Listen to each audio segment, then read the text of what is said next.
அனைவருக்கும் வணக்கம். இலக்கிய காதலும் இன்றைய காதலும்.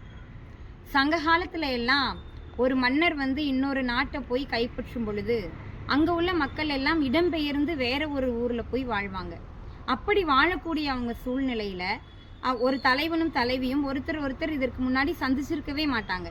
அப்படிப்பட்ட தலைவன் முதல் முறையாக ஒரு தலைவியை சந்திக்கிறான். அப்படி சந்திக்கும் பொழுது அவங்க இருவருடைய மனதிலையும் ஒரு காதல் அரும்புது. அதை அவ்வளவு அழகா குறுந்தொகை பாடல்ல பதிவு செஞ்சிருப்பாங்க. நியாயம் நியாயம் யாராகியரோ எந்தையும் நொந்தையும் எம்முறை கேளீர், யானும் நீயும் எவ்வழி அரிதும் செம்புல பெயல் நீர் போல் அன்புடை நெஞ்சம் தாம் கலந்தனவே. எவ்வளவு அழகான வரிகள். ஒரு மழை ஒரு நிலத்துல பெஞ்சுது அப்படின்னா அந்த நிலமும் அந்த நீரும் சேர்ந்து அந்த சகதியா இருக்கும். நம்ம உழுவதற்கு முன்னாடி நிலத்தை பண்படுத்துவோம் இல்லையா, அதை போல. அப்படி ஒரு செம்மண்ல பெய்த மழைய அந்த செம்மண் சகதியோடு சேர்ந்த நீரை பிரிச்சு எடுக்க முடியாது. அப்படியே பிரிச்சு எடுத்தாலும் அந்த நீரானது அந்த சிவப்பு நிறமா தான் இருக்கும்.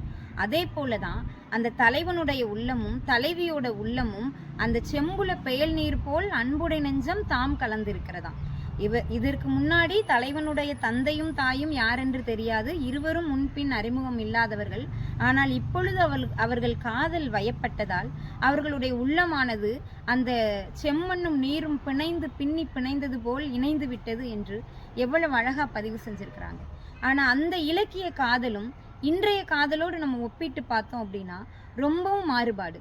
இன்னைக்கு சாதி, சமயம், கௌரவ கொலைகள் என்று சாதி அடிப்படையில தான் இந்த காதல் எல்லாம் கொல்லப்பட்டு கொண்டிருக்கிறது. இதையே கவிஞர் மீரா மிகவும் அழகா பதிவு செஞ்சிருப்பாரு. எனக்கும் உனக்கும் ஒரே ஊர் வாசுதேவநல்லூர், நீயும் நானும் ஒரே மதம், திருநெல்வேலி சைவ பிள்ளைமார் வகுப்பும் கூட, என்றன் தந்தையும் உன்றன் தந்தையும் சொந்தக்காரர்கள் மைத்துனன்மார்கள், அதனால் செம்புல பெயல் நீர் கலந்தது போல் அன்புடை நெஞ்சம் தாம் கலந்தனவே. எவ்வளவு வேடிக்கையா ஆனா கருத்துள்ளதா பதிவு செஞ்சிருக்கிறாரு பாருங்க. அன்றைய காதல் இலக்கிய காதல். தலைவனும் தலைவியும் அறிமுகம் இல்லாதவர்கள் காதலித்தார்கள். ஆனால் இன்றோ சாதி பார்த்து, மதம் பார்த்து, கௌரவம் பார்த்து காதல் பிறக்கிறது. எனவேதான் என்னுடைய முப்பாட்டன் பாரதி கூட மிகவும் அழகாக காதல் காதல் காதல் காதல் போயின் சாதல்னு பதிவு செஞ்சான். ஏன்னா காதல் மூலமா தான் இந்த சமூகத்துல உள்ள சாதியையும் மதங்களையும் அழிக்க முடியும்னு சொன்னான். இன்னைக்குள்ள இந்த கௌரவ கொலைகளையும் ஆணவ கொலைகளையும் வேறு இருக்க வேண்டும். இந்த காதல், மதம் இவற்றையெல்லாம் அழிப்பதற்கு இலக்கிய காதலையும் இன்றைய காதலையும் ஒப்பிட்டு பார்க்க வேண்டும். உண்மையான அன்பினோடும் தூய உள்ளத்தோடும் இந்த காதல் மலர வேண்டும்.